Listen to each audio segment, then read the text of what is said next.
We've got C.L. Bryant is joining us from the C.L. Bryant Show. You hear every evening on KEEL from 5:30 to 7:30. It is Martin Luther King Jr. Day. It's a day we celebrate and remember the civil rights leader. C.L., where are you this morning? I am in Raleigh, North Carolina, and we'll do the tour. We'll do a content of character tour. I'm doing the content of character tour with Clarence Henderson. Clarence was one of the Woolworth Five that sat there at the counter of Woolworth breaking segregated facilities here in the state.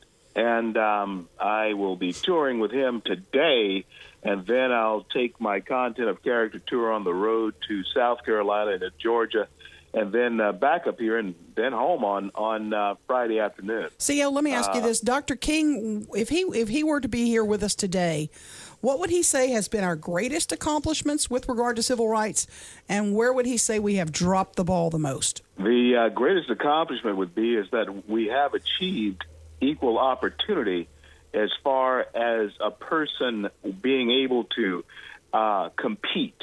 That was the major goal. The idea was not to engage the color of the skin, but to engage the opportunity that was available here in America for every one of us, civil rights, and each one of us has our civil right. And where have we dropped the ball? We dropped the ball when we turned that into a hustle. We turned that into a scheme to shake down companies into hiring certain groups of people. Now, that's not a bad thing because as far as the hiring practices were concerned, there was not equal opportunity. But after you reached a point where everybody got the idea that, yeah, you do need to let everyone work, let everyone eat, it became a hustle. It became a scheme instead of a dream. And so that was the worst failure. C.L., what do you think Dr. King would say about the way that the entitlement society has so destroyed the black family? And you and I have talked about this a million times. Well, and that's exactly what happened since 1964, 65. The federal government, especially the progressive liberal arm of the government, found that they could turn a certain group into a voting bloc. And in doing so, what they did was take away the man out of the household. And once they took that man out of the household, they gained control of the family. And they had this brilliant idea that actually was diabolical. It was, we'll be daddy for you if, in fact, you don't have a man in the house. And we'll educate you, we'll house you, we'll clothe you, we'll feed you. And that has been a pattern over nearly 50, 60 years. And we're not just talking about black folks. We're talking about a block of poor blacks and whoever else they could place on the welfare rolls. That's what they have done. Let me ask you this, CL. There will be some, and we're already in our community talking about merging Fair Park with Booker T. Washington. There will be those who say we have also failed on the education front because we still have inner city schools that are far underachieving other schools and other opportunities for youngsters. Miserably. We have failed miserably. Here we are, truly, the wealthiest country in the world. Even poor people in this country are fat. And the reason they're fat is because they can eat.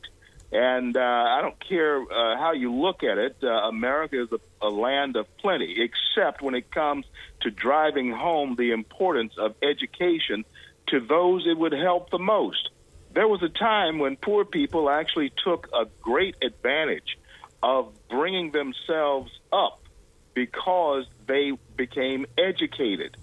These days, unfortunately, too many kids are targeted if, in fact, they want to get an education because there is a peer pressure on them to remain gangsterish or to become a part of the great melting pot of ignorance. How did that happen, the cultural evolution through the years, where if you get educated, you're referred to as an Uncle Tom or a sellout or an Oreo? There was an evolution that began in 1969 and through the 70s through shows that we could laugh at, like Chico and the Man, Archie Bunker, J.J. Evans, Good Times, and stuff like that. And even when the characters were upwardly mobile, like George Jefferson and the Jeffersons, they were still angry. And so there was a stereotype that was created in America that both blacks and whites bought into because we could laugh at them. But it was diabolical in the sense that it was painting a stereotype. All black kids were supposed to be from the ghetto. All rich, all wealthy black men were still supposed to be angry at Whitey. And all white men were like Archie Bunker. And that is a stereotype that sticks to this very day. This election cycle is absolute proof of it. When you see Black Lives Matter, it's absolute proof of it. And that began back in a time when we thought that was funny.